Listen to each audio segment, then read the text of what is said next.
Pilpres di 14 Februari ini kan bergerak cukup dinamis ya. Saya selalu mengatakan ada dua rumus sebenarnya jika ingin menang Pilpres satu putaran.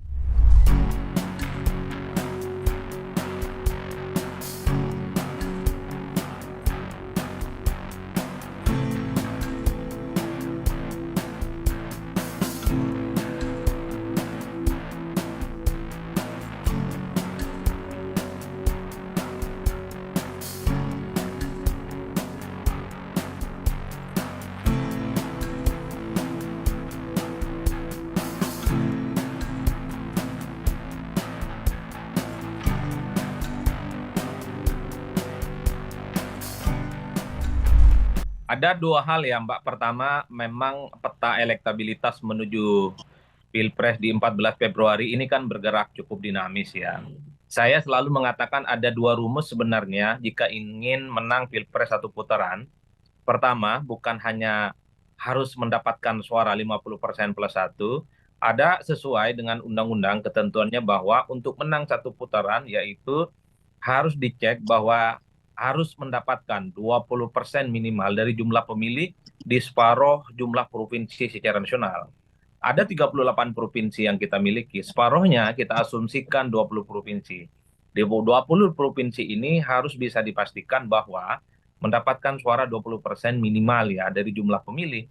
Percuma mendapatkan 50% plus sekian kalau sebaran pemilihnya di 20 provinsi ini tidak mendapatkan 20% minimal. Ini yang menurut saya perlu diperhatikan secara serius karena itu sesuai dengan aturan undang-undang yang saya kira memang harus didetailkan. Di survei-survei seringkali ini tidak dimunculkan secara aklamatif ya. Kira-kira misalnya Pak Prabowo itu menang di beberapa provinsi, kemudian Pak Ganjar di beberapa provinsi dan Anies di beberapa provinsi. Ini tentu untuk memastikan sebenarnya siapa yang lebih memungkinkan untuk lolos di satu putaran atau ada kemungkinan lolos di putaran kedua. Nah, yang ketiga Mbak Cynthia, kalau kita Ya, dulu menganggap bahwa Jawa itu adalah kunci, betul Jawa adalah kunci, tapi dengan asumsi bahwa itu tidak ada putaran kedua. lima oke. puluh persen artinya dia bisa ditetapkan sebagai pemenang pemilu ya 50% plus sekian maksudnya. Ya, Tapi kalau ketentuan undang-undang tidak sesederhana itu, minimal mendapatkan 20% dari jumlah pemilih di separuh jumlah provinsi yang saya kira ini bukan perkara gampang karena ini mesin-mesin partai, mesin-mesin calon dan mesin-mesin pemenangan itu sampai saat ini sama-sama semakin solid dan semakin konsolidatif.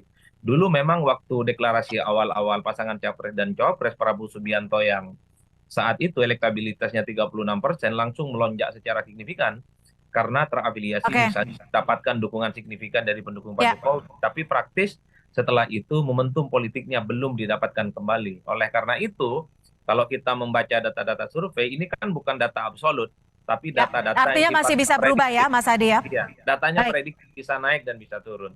baik. Saya Tergantung kerja-kerja politik di lapangan.